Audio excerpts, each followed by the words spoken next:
अगर विश्व भर में हमारे देश को जाना जाता था तो यही माना जाता था कि ये साफ सफेदों का देश है, भूखे नंगों का देश है, भिखारियों का देश है और बहुत पिछड़ा हुआ है। नौकरी यही हमारी पहचान दुनिया में आम जन में, जबकि 2014 तक भी हमारे देश का नागरिक दुनिया की बड़ी बड़ी अर्थव्यवस्थाओं का हिस्सा था। वहां पर नासा जैसी संस्था में अपनी धाक जमा चुका था,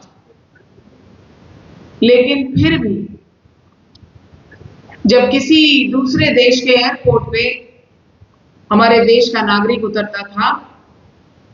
तो कई बार उसकी चेकिंग होती थी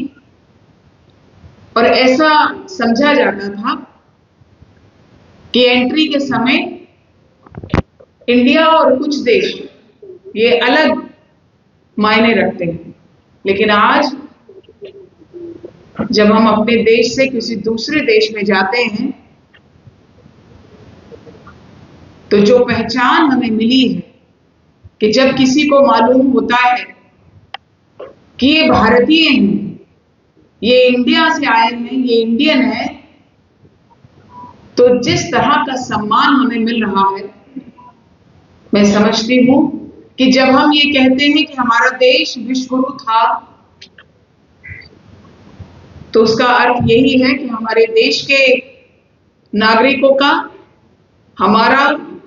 भारतीयता का एक अलग पहचान, एक अलग सम्मान उस समय था जिस समय देश को विश्व गुरु माना जाता था। हमारा देश ज्ञान का, अर्थ का, शौर्य का, कला का, पूरी दुनिया का गुरु था। हमारे देश की यूनिवर्सिटीज में बाहर के विदेशियों के उस समय के लिए, नालंदा यूनिवर्सिटी हम सब जानते हैं, उसमें पढ़ने के लिए लोग आते थे। हमारी चाणक्य नीति, हमारे वो सम्राट जिन्होंने न केवल सीमाएं जीती थी बल्कि देश भी जीते थे, बल्कि दिल भी जीते थे, उन सब के बारे में पढ़ने के लिए बाहर से हमारे देश में विदेशी आते थे। हाँ, ये बात दूसरी रही कि आक्रांताओं के लगातार के प्रहार से हमारे देश की गुलामी मानसिकता में हमारे देश का पराक्रम, शौर्य, उसकी गरिमा, उसका गौरवमय इतिहास सब धीरे धीरे पीछे कर दिया गया। लेकिन दुख तब होता है जब हम ये देखते हैं कि आजादी के बाद भी 2014 से पहले तक, तब भी आजादी मिलने के बाद भी हमें वो सम्मान, हमारा वो गौरव लौटा नहीं था। इसलिए तकलीफ होती थी कि इस आजादी का क्या मतलब। जब हम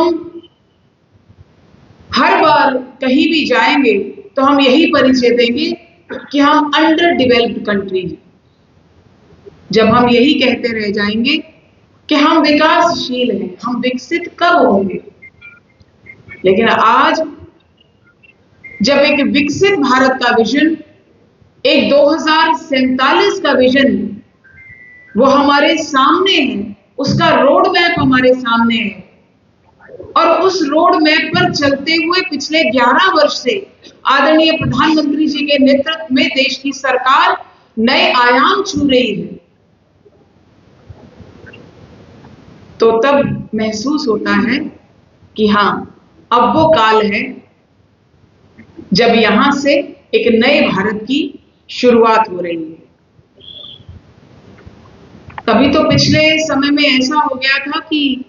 योग को भी पावर योगा, स्मार्ट योगा ऐसा कहकर के दूसरे देशों के व्यक्ति हमारे यहां से सीखकर उसको अपनी पद्धति बनाकर बेच रहे थे। लेकिन ये मोदी जी थे जिन्होंने दुनिया भर को ये बताया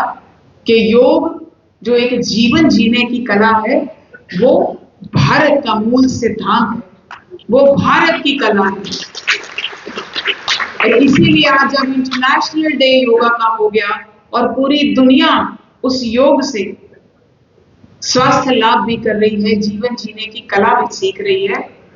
तब महसूस होता है कि अब नए भारत की पहचान जो बनी है, हम उस सब नए भारत के बहुत ही रिस्पेक्टेबल भारतीय हैं। ये सब संभव हुआ हमारे प्रधानमंत्री मोदी जी के विजन के कारण, उनके नेतृत्व के कारण। आज हमने जो इस छोटी सी फिल्म में देखा कि कैसे बचपन में ही उनके मन में जो बीज बोया गया था, या वो पढ़कर उन्होंने अपने मन में जो विचार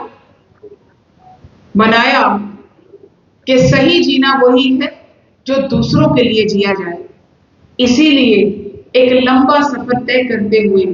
संघ के कार्यकर्ता के रूप में, भारतीय जनता पार्टी के कार्यकर्ता के रूप में जब वो मुख्यमंत्री हुए, तब से शुरू हुआ, मैं समझती हूँ 2047 का भारत का विजन। और आज के इस कार्यक्रम में हम ये कामना करते हैं, भगवान से ये प्रार्थना करते हैं कि ऐसे युग पुरुष की दीर्घायु हो, स्वस्थ जीवन हो, और इसी तरह से वो हमारा नेतृत्व करते रहें, हमारे देश को नई ऊंचाइयों पर ले जाते रहें, और हम सब जो सरकार में हैं, जो सरकार के बाहर हैं, जो कार्यकर्ता के रूप में, अंततः भारतीय जनता पार्टी के कार्यकर्ताओं की पहचान एक कार्यकर्ता के रूप में है। हम सब उन्हीं के पदचिन्हों पर चलते हुए जो जिम्मेदारी हमें जैसी भी मिली है, घर परिवार में, समाज में, इस जीवन में, उसको देश के प्रति समर्पित करते हुए हम अपना काम करते रहें। और प्रधानमंत्री मोदी जी को उनके जन्म दिवस के पखवाड़े पर शतायु होने की कामना करते हुए अपनी शुभकामनाएं देते रहे। हमारे बीच में हमारी सांसद, हमारी लोकप्रिय सांसद बहन बांसुरी स्वराज जी उपस्थित हुई हैं। हम